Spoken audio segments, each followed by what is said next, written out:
Boa tarde.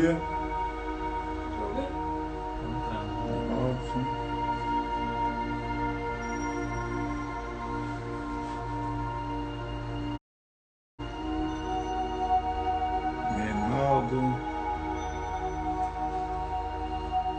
Francis. Não tirou o papel que está no...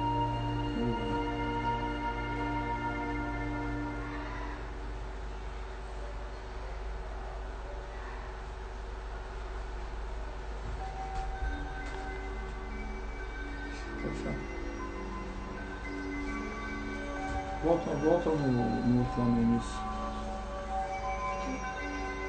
O outro que estava.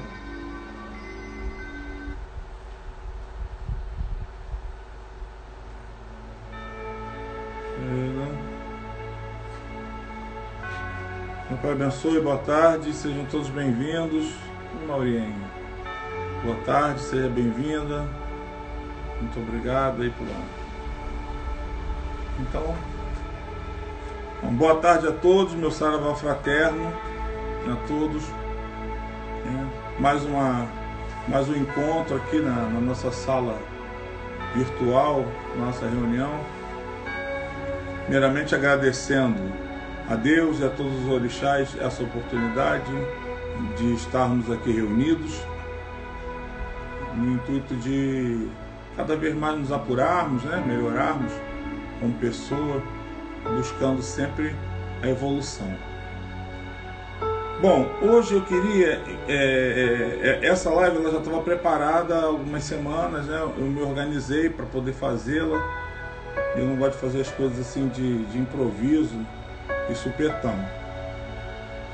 Mas hoje é dia 24 de maio, é dia de Santa Sara Kali, e que é protetora dos ciganos, por consequência é dia dos ciganos, É estabelecido até, acho que por um artigo de lei, dia 24 e dia 25 de maio, os dias que deve-se comemorar os ciganos. Então, queria saravá a todos os ciganos, saravá a todo o povo cigano. Opcha, riba! Possa todo o povo do Oriente, todo o povo cigano nos abençoar, trazer a sua inspiração, a sua orientação, a sua sabedoria, a sua prosperidade, nos dê muita proteção e força. É um povo assim, nômade, mas que nunca perdeu a sua identidade, viajou por todos os cantos do mundo, mas sempre manteve a sua essência. Então possamos também, mesmo isolados e passando por essa provação, manter a nossa essência, e nos mantermos unidos, Salve todo o povo cigano, salve a ciganada, salve todo o povo cigano. No final, eu vou tentar ver se consigo cantar da nossa casa algumas cantigas ciganas, e depois eu vou também fazer alguns vídeos, eu vou postar lá no nosso canal do YouTube alguma coisa sobre cantigas ciganas, comemorando o povo de hoje. Já agradeci muito, pedi muitas desculpas por talvez não ter sido, não ter aquele cuidado que talvez ele merecesse, que é o meu cigano amado Alejandro, que me acompanha.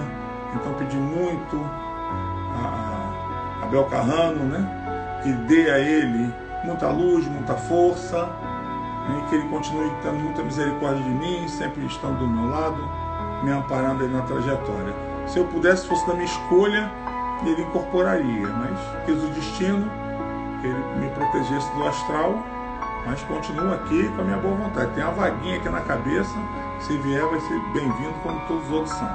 Gostaria que as pessoas continuassem se inscrevendo aí no nosso canal, tanto no Instagram quanto no YouTube, divulgando o nosso trabalho, que eu acho que tem sido um trabalho de qualidade legal, que é de instrução, que muita gente posta muita coisa, muita gente fala muita coisa, muita gente canta muita coisa, mas às vezes não explica o sentido daquilo ali, para que aquilo serve. E tem muita gente nova também chegando na nossa religião e que perdeu essa comunicação com os antigos, com os mais antigos, que eram pessoas mais reservadas. Muitos já morreram, Então eu acho que a religião perdeu uma quantidade de conteúdo, vem perdendo uma quantidade de conteúdo significativa, muito rapidamente. Então nós precisamos, nós que temos um pouquinho de conhecimento, ficamos com um pouquinho do legado dos antigos, temos essa obrigação de estar passando para os mais novos um pouco da nossa essência, um pouco do nosso conhecimento. Bom, hoje qual é o tema da nossa live de hoje? A nossa live é sobre karma familiar. Nós hoje vamos falar sobre karma familiar, que foi uma inspiração que veio e é uma coisa também a todos vocês. É uma coisa que veio assim para mim e que eu acho que atinge muitas pessoas, né? Então por que nós encarnamos naquele grupo ali? Por quê? Muitas vezes a gente não se identifica com a nossa família, ou muitas vezes temos muitos ou alguns parentes aos quais a gente praticamente sente como inimigo. Às vezes não sentimos isso totalmente, porque temos na nossa consciência que é a nossa mãe, saímos daquele ventre, né? aquele seio nos alimentou, então isso nos prende de uma certa maneira.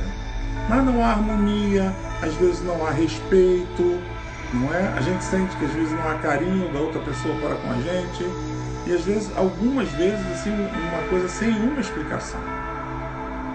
Então, qual a família que não é atingida por esse tipo de situação? É muito difícil encontrar uma família onde todo mundo é muito amigo um do outro, é muito harmônico um com o outro, né? Tem gente que ganha na loteria. Eu já vi mãe com 2 filhos e aquela família são de amigos. Então, de pessoas que têm uma afinidade tremenda um com o outro, uma harmonia. É um grupo que vibra na mesma sintonia. Mas eu acredito que isso é raro. Normalmente, ou se não for todo mundo, mas tem aquele tal famoso ovelha negra da família, que é uma pessoa que destoa, né? Destoa muito do comportamento da nossa família, né? Então, assim, uma vez eu comentei até com alguns amigos que eram protestantes, alguns irmãozinhos evangélicos, eu gosto também de me apoiar, às vezes, para mostrar o que eu estou falando, que não é só uma coisa da nossa cultura, do nosso pensamento, porque aqui na nossa casa a gente tem um ditado, né, dos seus 7 encruzilhadas, dos seus 7 estrelas, que diz que a verdade é uma só. Aonde quer que você esteja, a verdade é uma só. Ela vai sempre ser a verdade. Então, se o seu nome é Alexandre aqui, é Alexandre lá, é Alexandre acolá, em qualquer país que você for, sua identidade está lá, seu nome é Alexandre. Não vão haver 2 identidades, a identidade é uma só.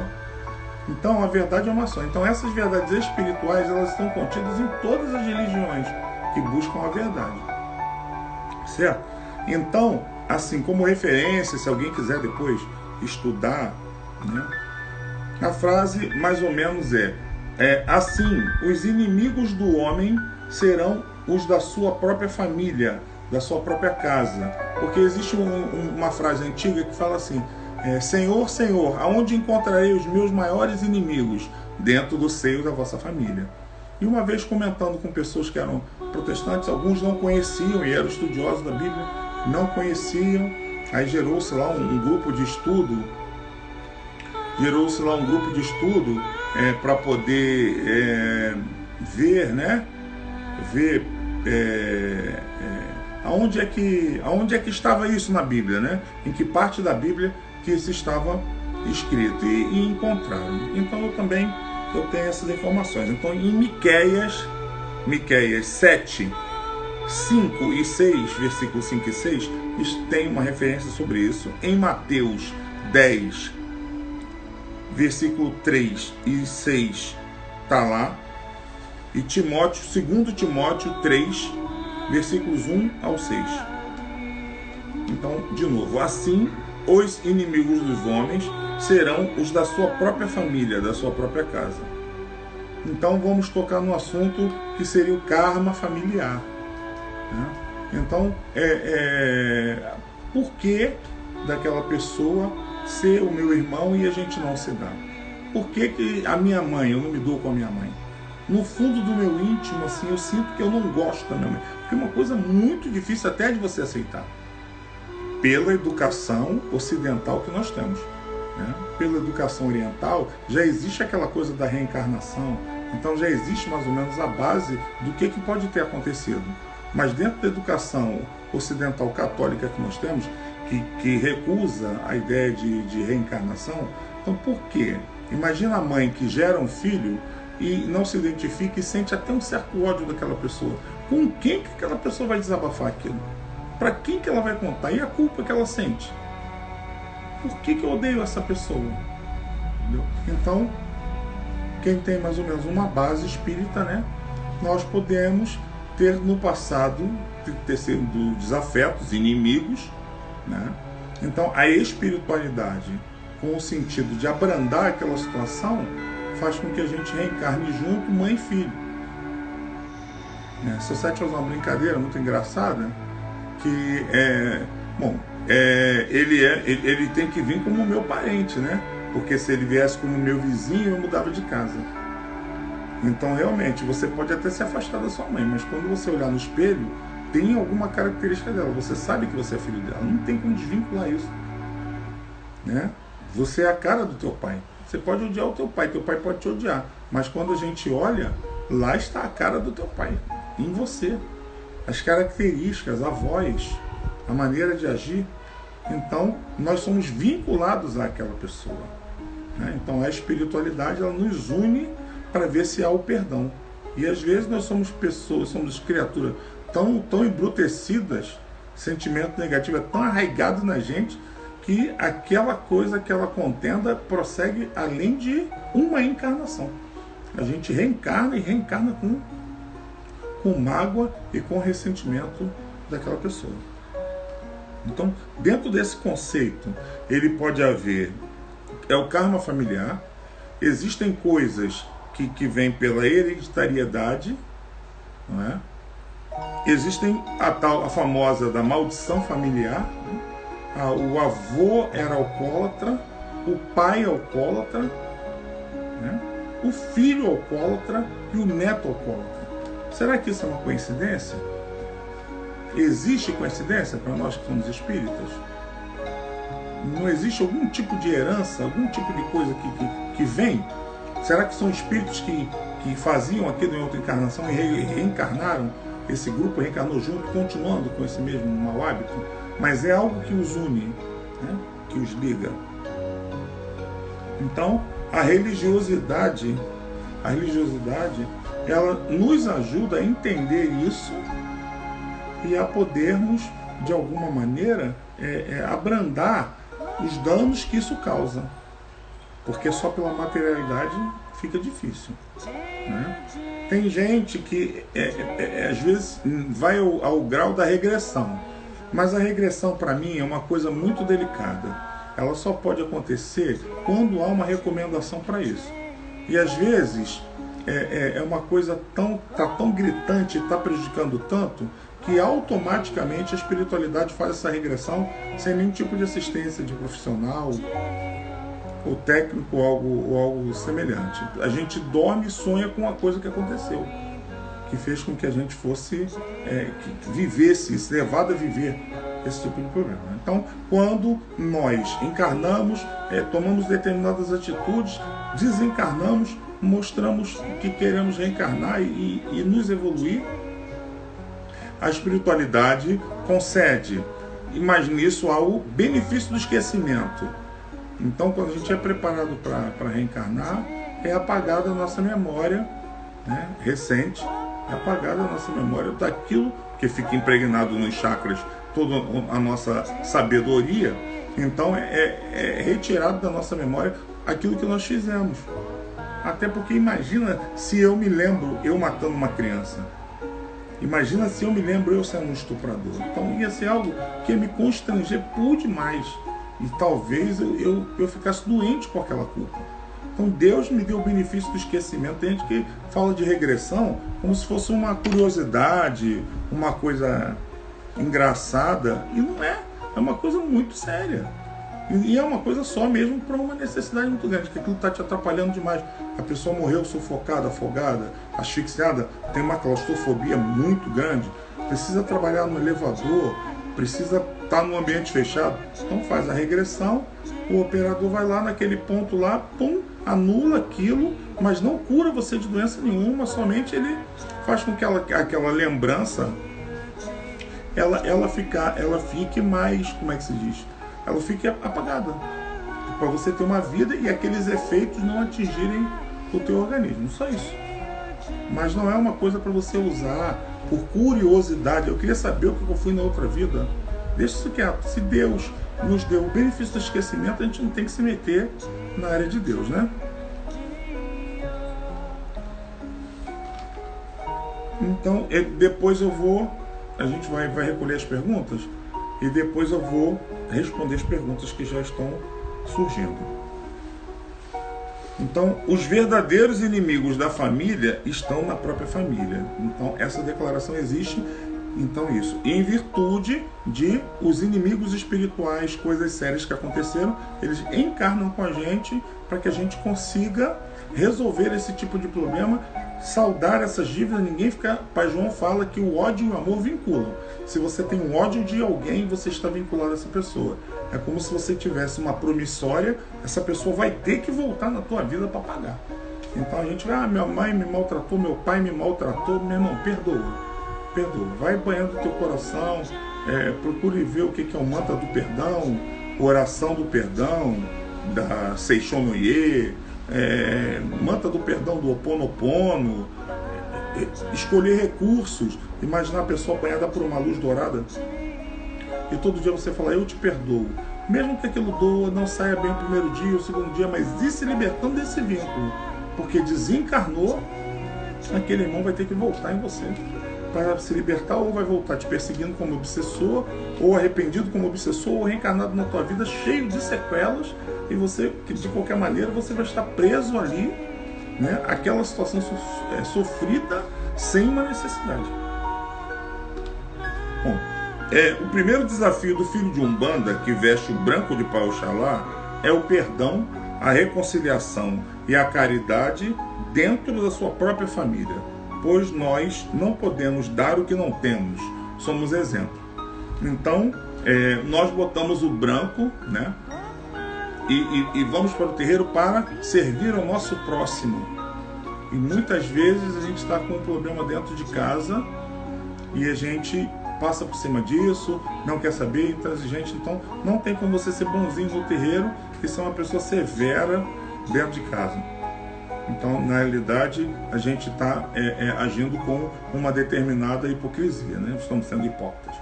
Essa é a verdade. Não estou me eximindo de culpa aqui, estou falando como um orientador, não estou dizendo que sou melhor do que ninguém, não é isso.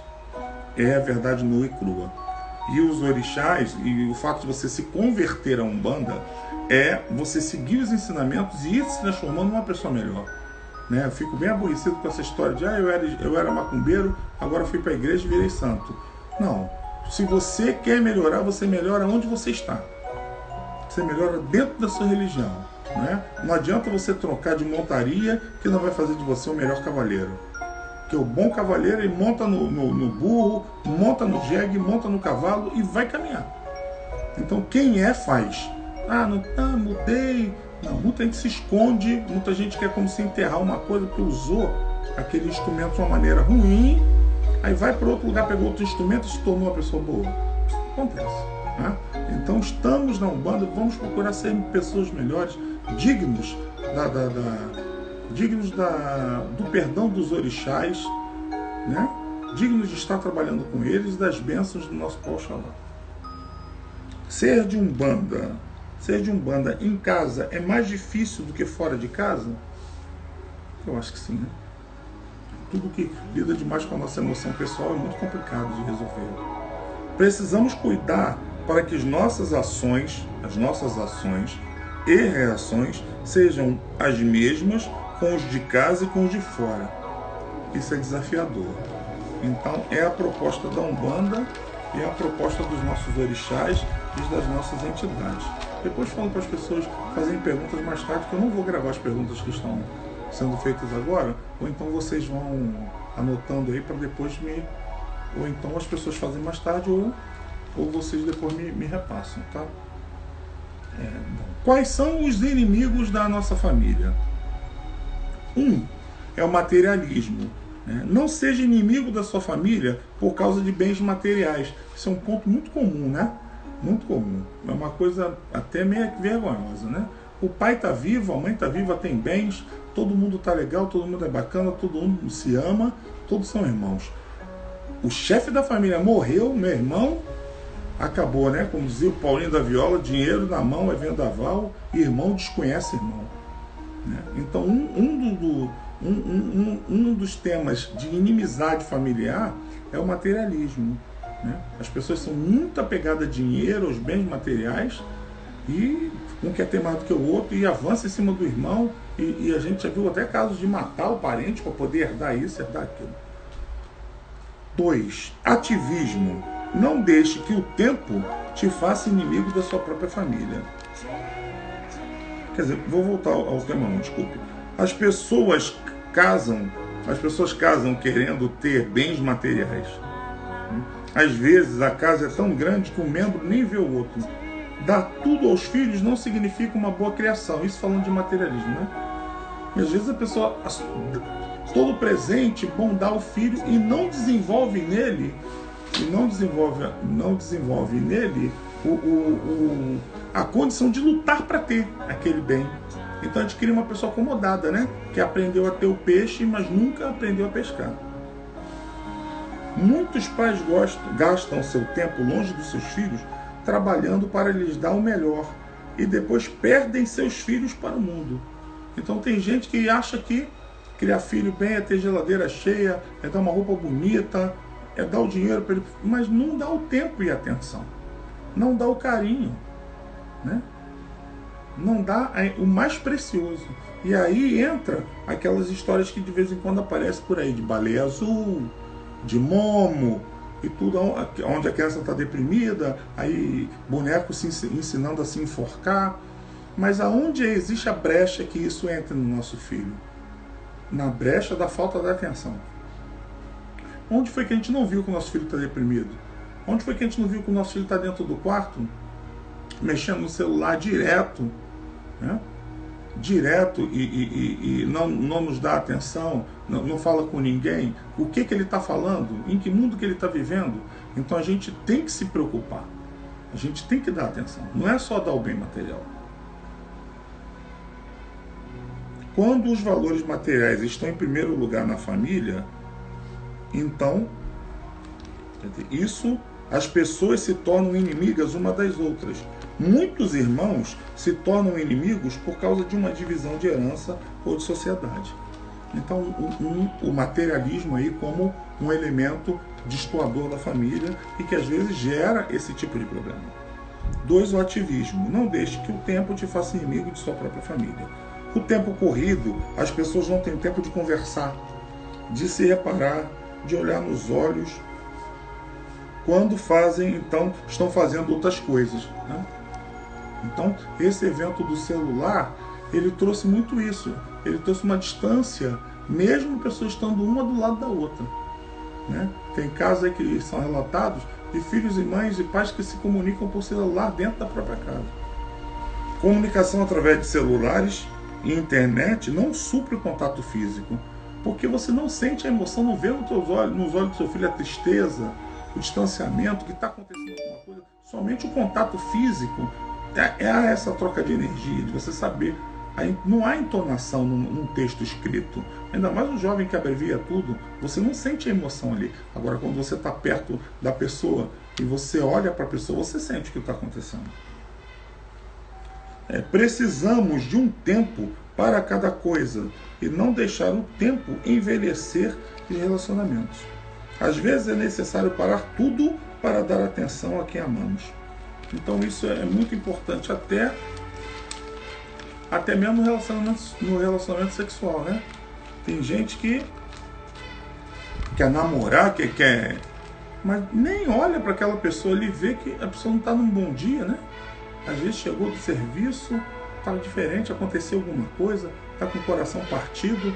Então as pessoas se sentem usadas, né? Não se sentem amadas, né? Então tem que parar, olhar aquela pessoa, prestar atenção naquele irmão que está do nosso lado, né? Tem irmãos aqui que são do centro, aqui, Ogan, trabalhou comigo na área da segurança. Estão conversando com o colega e tal, daqui a pouco o colega entrou para dentro do banheiro, houve-se um estampido, deu um tiro e se matou. Estava deprimido, porque a mulher tinha o traído e abandonado, e se matou. Então, às vezes, se tivesse uma pessoa olhado, o olhar daquela pessoa, reparar do jeito dele está diferente. O que está acontecendo com você? Vem aqui, dá um aperto em cima do ombro. Eu estou aqui, vamos conversar. Mas nós estamos num mundo tão frio, tão distante, tão... Cada vez mais as pessoas... Agora, então, com o uso do celular, as pessoas estão ficando corcunda, né? Pescoço todo, parece que está olhando só para o umbigo, né? Só conseguem enxergar o próprio umbigo, não conseguem enxergar o que está acontecendo ao seu redor, né? E isso daí faz muita diferença e causa muitos problemas. Né? Faz com que as pessoas busquem apoio em outras coisas, né? Nas drogas. Uma aldeia desunida não pode guerrear e vencer. O Caboclo Sete Estrelas sempre fala isso. Uma aldeia desunida não pode guerrear. O mundo estimula a competição quando deveria estimular a competitividade. Então, competição, querer ganhar do outro, individualismo. E competitividade, fazer o seu melhor para beneficiar a todos, grupo. Isso é muito importante. Tem gente que cria os filhos no sentido da competição.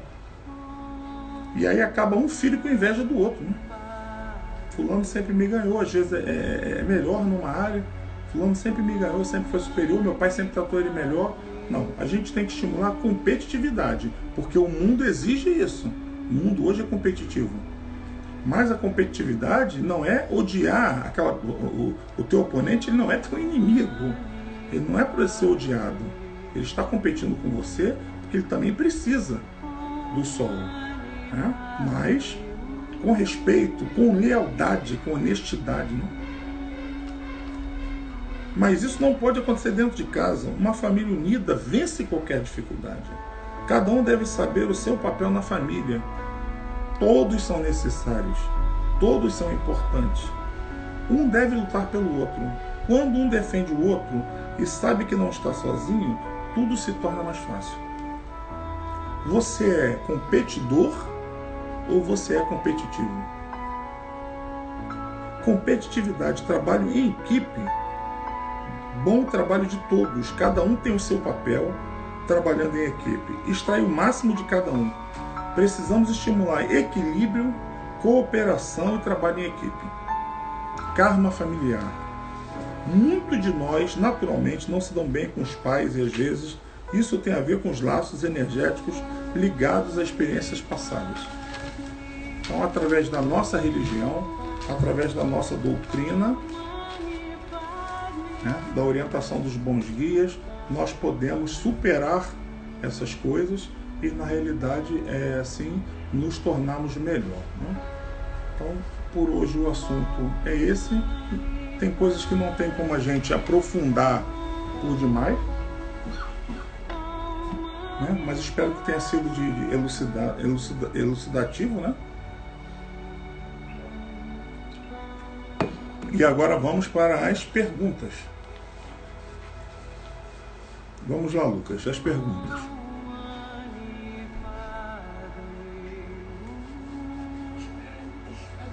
As perguntas.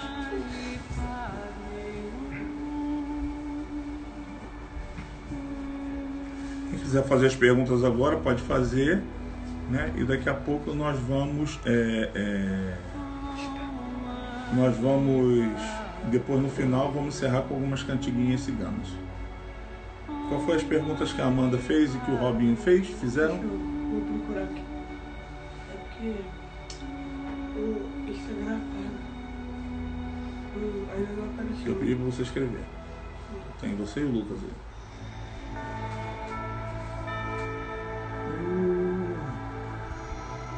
Vamos lá? Alguém tem alguma pergunta? Qual o tempo?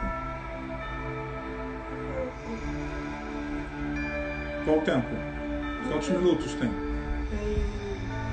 30 minutos.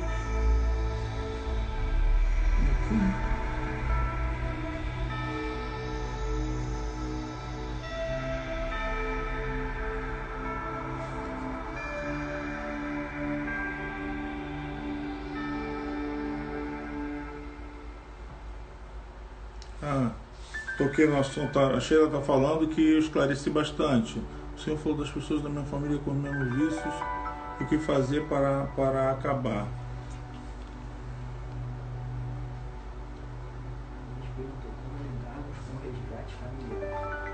Tem que anotar, tem que anotar. É muita pergunta, tem que anotar. Não consigo, é muito rápido, né? Quais são as formas de resgate familiar e família? Cada perguntou como interromper. Como interromper o ciclo de vícios, né? Às vezes a pessoa vem dentro de um segmento, então assim, é o que eles falam de maldição familiar. Então, uma pessoa se trata, né? A família teria que se tratar. Mas se as pessoas não quiserem passar por esse tipo de tratamento, e uma pessoa quiser, essa pessoa faz um tratamento, né, onde vai ser feito um zebós nessa pessoa e vai ser feito um tratamento de ancestralidade para encerrar esse tipo de situação. E daí não existe, e daí seguir a vida dela normalmente. Encerra dali e vai para frente. Me dá na Bíblia o Salmo 109, por favor. Outra situação foi... que foram tantas perguntas, Pai, perdoar, encerra o ciclo independente do que a pessoa tiver que pagar. Se eu perdoar, encerra...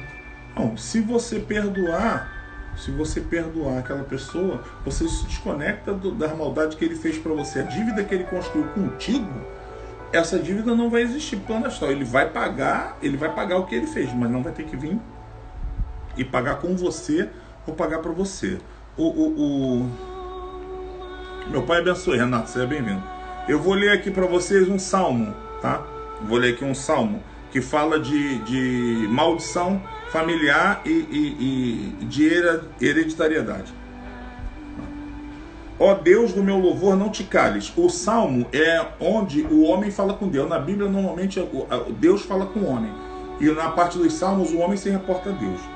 Então, aqui o homem fala: ó Deus do meu louvor, não te cales, pois a boca do ímpio e a boca fraudulenta estão abertas contra mim. Tem falado coisas contra mim com uma língua mentirosa. Ele está fazendo queixa para Deus do que estão fazendo com ele. Eles me cercaram com palavras odiosas e pelejaram contra mim sem causa. Em paga do meu amor são meus adversários, mas eu faço oração. Deram-me o mal pelo bem e o ódio pelo amor. Põe acima dele um ímpio e Satanás esteja à sua direita. Quando for julgado, saia condenado, e em pecado lhe torne a sua oração. Tudo que ele fizer vire negativo contra ele. Sejam poucos os seus dias, e outro tome o seu ofício.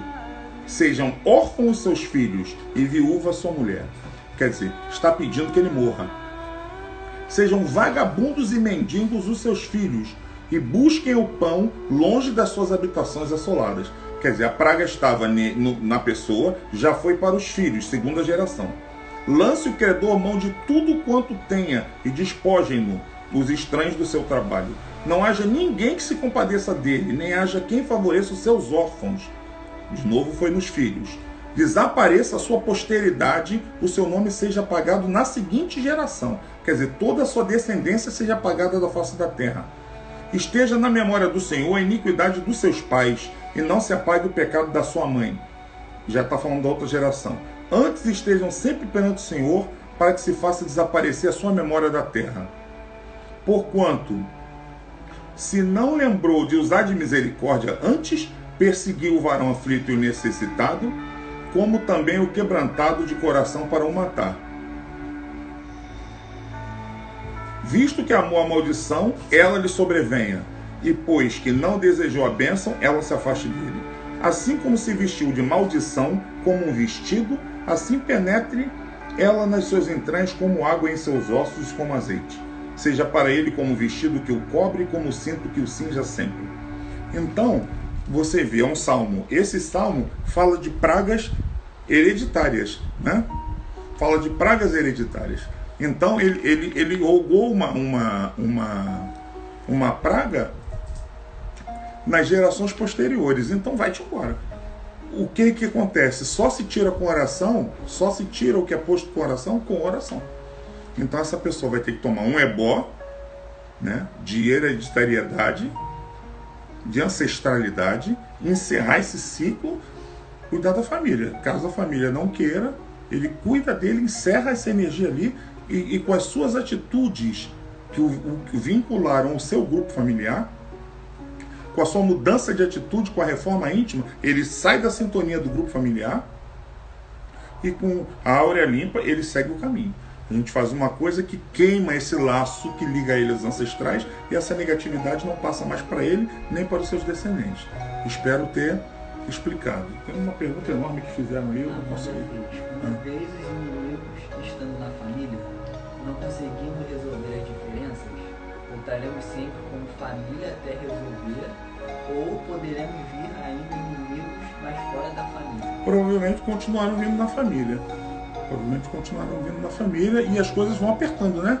As coisas vão apertando. Aquelas perseguições atrozes, então vem como gêmeos siameses, unido cabeça com cabeça, unido coração com coração, só tem um órgão, o médico e os pais têm que escolher quem vai matar e quem vai sobreviver. Nada disso tem a ver com o castigo de Deus, porque Deus não nos castiga. A lei de Deus, ela é corretiva e não punitiva.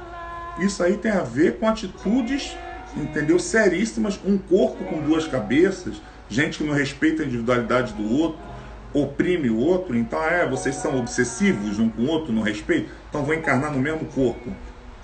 Um órgão sexual, como aqueles dois seres podem ter individualidade para fazer cocô, para namorar, entendeu?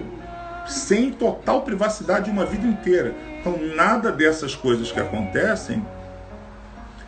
A Inês perguntou do como lidar com o resgate familiar. Você tem que procurar entender o alcance. Primeira coisa do resgate familiar: parar de entender aquela pessoa como seu parente. Ele não é a sua mãe, ele não é o seu pai. Ele é um irmão espiritual que na escola espiritual ele está no nível inferior, vamos considerar que é a pessoa que te prejudica.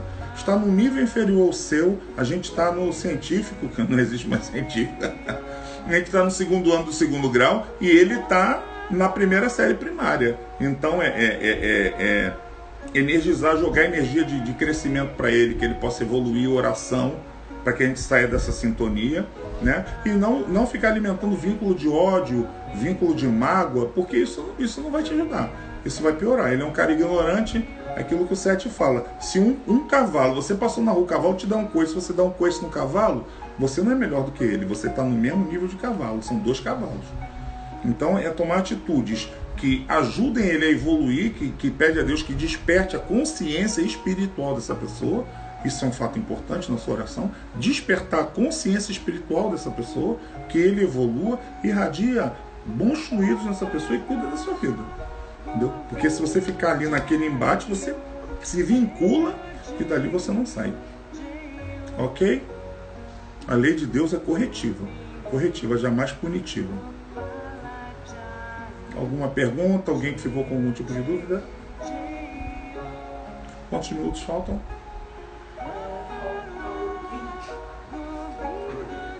Todos entenderam?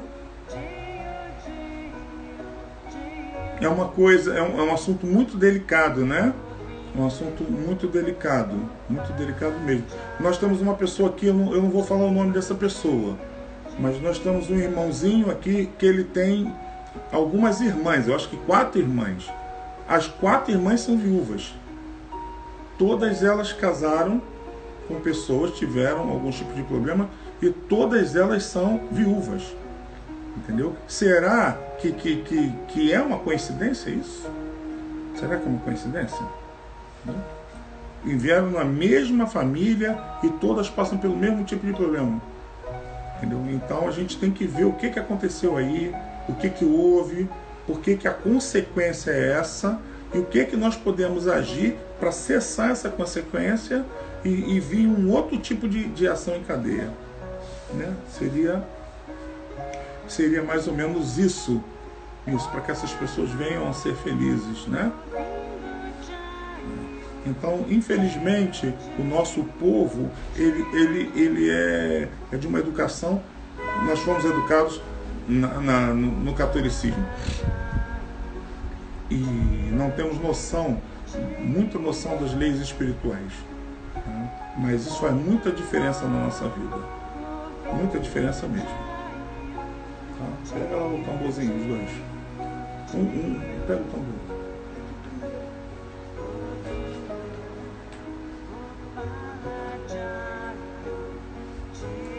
Então agradeço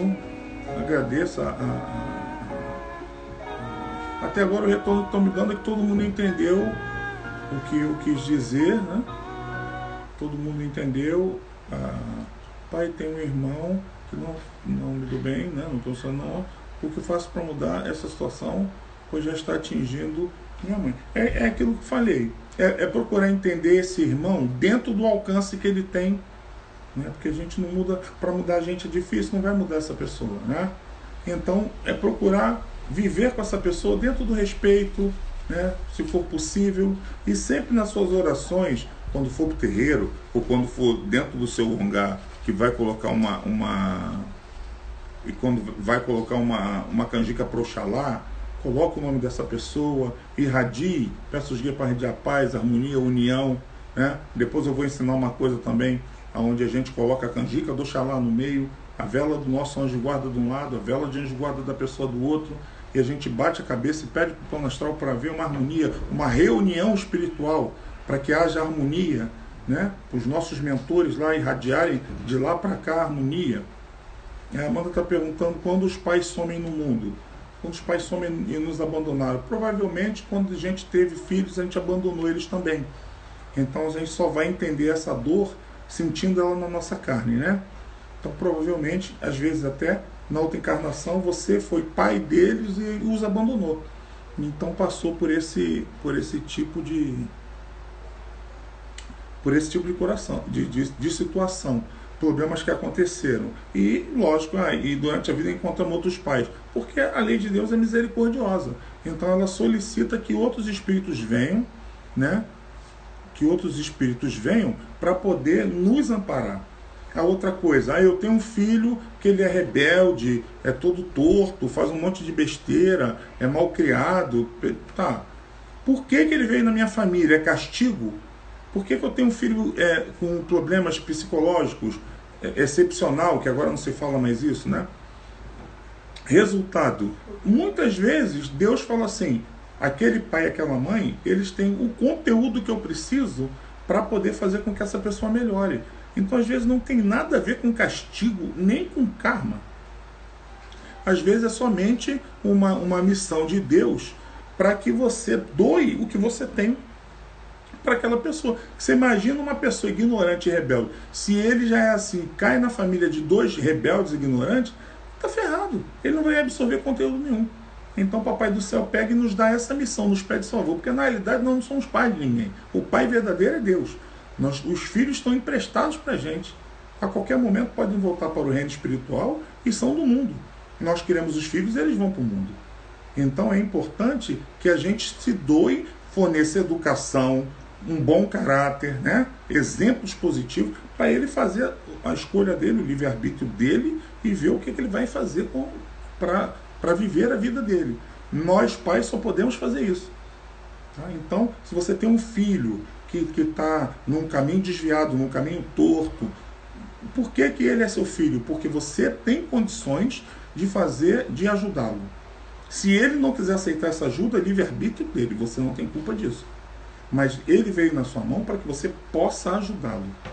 É para isso que esse espírito rebelde, e quando o defeito é nosso e não do outro. Quando o defeito é nosso, nós precisamos fazer a reforma íntima. E termos a dignidade e a humildade de pedir perdão. Chegar para a pessoa, eu queria te pedir perdão por todo o erro que eu cometi com você. Né? Pessoalmente. Se não tiver essa coragem, pelo menos espiritualmente, fazer uma oração, se dirigir ao universo pedindo perdão por todo o erro que cometeu com essa pessoa. Se tiver condição de reparar os erros, repare. Se não tiver condição de reparar e puder suprir de alguma forma, com mais carinho, com mais atenção, com ajuda, o que você prejudicou, faça em vida. Porque depois que desencarnar, você é cobrado severamente daquilo e pronto, acabou. Então, a gente tem a oportunidade, estamos aqui, né? Temos a oportunidade de fazer enquanto estamos aqui. Muitas vezes achamos que o defeito é do outro, porque a gente tem mania de ficar preocupado com o que o outro está fazendo. em vez de se preocupar com a gente, né? Em vez de olhar no espelho e buscar o que nós estamos fazendo, que é o que eu tenho dito, por tudo que a gente, zelador, a gente reclama, eu preferia saber quantos minutos. 45. Então, a gente, ao invés de ficar reclamando, entendeu? O zelador é uma missão ingrata. Eu vou fazer a minha missão. Aquela pessoa que não reconheceu o que eu fiz e foi ingrato comigo, sinceramente, azar dele. Responda a ele para o universo o que ele fez de errado comigo. Se eu aproveitei a oportunidade de fazer positivo com ele, ponto para mim. Benefício meu, como diz uma cliente minha, ponto para mim. Agora, se ele não aproveitou a oportunidade dos ensinamentos, do amor que eu tenho e estou dando, um dia ele vai chorar isso. Existe a lei do retorno que está aí, todo mundo sabe disso. Então, parar com essa mania de se preocupar com o outro. Olhe para você. Papo, como diz Madre Teresa de Calcutá, papo reto com Deus. Você e Deus. Eu estou legal, estou certo, eu estou sendo melhor ou estou dificultando as coisas? Para de ficar olhando para o outro. Ok? Então vamos lá. Salve, povo cigano! Olhei para o céu e vi a lua e a estrela, meu coração se alegrou, algo ia acontecer. A roda da carroça, o chão faz tremer, bandeiras desfraldadas ao céu balançando.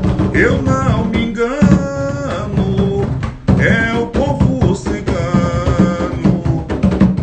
Eu não me engano, é o povo cigano. A fogueira acesa, a salamandra bailando, ciganas descalças ao redor dançando. O capura, coruja branca voava, ervas tão cheirosas, seu perfume exalando.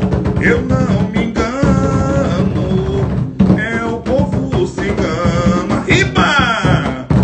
Eu não me engano, é o povo cigano. Que povo forte, povo valente, chamei povo cigano, Vladimir veio na frente. Que povo forte, povo valente, chamei povo